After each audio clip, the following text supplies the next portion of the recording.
दयामय की दया। किसी समय एक मनुष्य ऐसा पापी था कि अपने 70 साल के जीवन में उसने एक भी अच्छा काम नहीं किया था। नित्य पाप करता था, लेकिन मरते समय उसके मन में ग्लानि हुई और रो रो के कहने लगा, हे भगवान, मुझ पापी का बेड़ा पार कैसे होगा। आप भक्त वत्सल, कृपा और दया के समुद्र हो, क्या मुझ पापी को क्षमा न करोगे।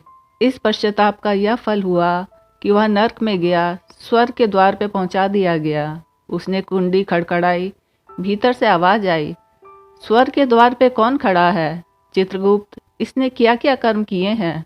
चित्रगुप्त, महाराज यह बड़ा पापी है, जन्म से लेकर मरण पर्यंत इसने एक भी शुभ कर्म नहीं किया। भीतर से, जाओ, पापियों को स्वर्ग में आने की आज्ञा नहीं हो सकती। मनुष्य, महाशय आप कौन हैं।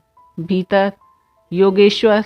मनुष्य, योगेश्वर मुझ पर दया कीजिए और जीव की अज्ञानता पर विचार कीजिए। आप ही अपने मन में सोचिए कि किस कठिनाई से आपने मोक्ष पद प्राप्त किया है। माया मोह से रहित होकर मन को शुद्ध करना क्या कुछ खेल है। निसंदेह मैं पापी हूँ, परंतु परमात्मा दयालु है, मुझे क्षमा करेंगे।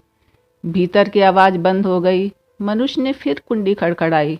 भीतर से, जाओ, तुम्हारे सरीखे पापियों के लिए स्वर्ग नहीं बना है। मनुष्य, महाराज आप कौन हैं। भीतर से, बुद्ध। मनुष्य, महाराज केवल दया के कारण आप अवतार कहलाए।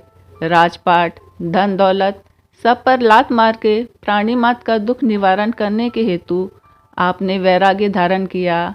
आपके प्रेम में उपदेश ने संसार को दयामय बना दिया। मैंने माना कि मैं पापी हूँ, परंतु अंत समय में प्रेम का उत्पन्न होना निष्फल नहीं हो सकता। बुद्ध महाराज मौन हो गए। पापी ने फिर द्वार हिलाया। भीतर से, कौन है। चित्रगुप्त, स्वामी यह बड़ा दुष्ट है। भीतर से, जाओ, भीतर आने की आज्ञा नहीं। पापी, महाराज आपका नाम। भीतर से, कृष्ण। पापी अति प्रसन्नता से, आहा, अब मेरे भीतर जाने में कोई संदेह नहीं। आप स्वयं प्रेम की मूर्ति हैं। प्रेमवश होकर आप क्या नाच नाचे हैं। अपनी कीर्ति को विचारिए। आप तो सदैव प्रेम के वशीभूत रहते हैं। आप ही का उपदेश तो है, हरि को भजे सो हरि का होए। अब मुझे कोई चिंता नहीं। स्वर्ग का द्वार खुल गया और पापी भीतर चला गया।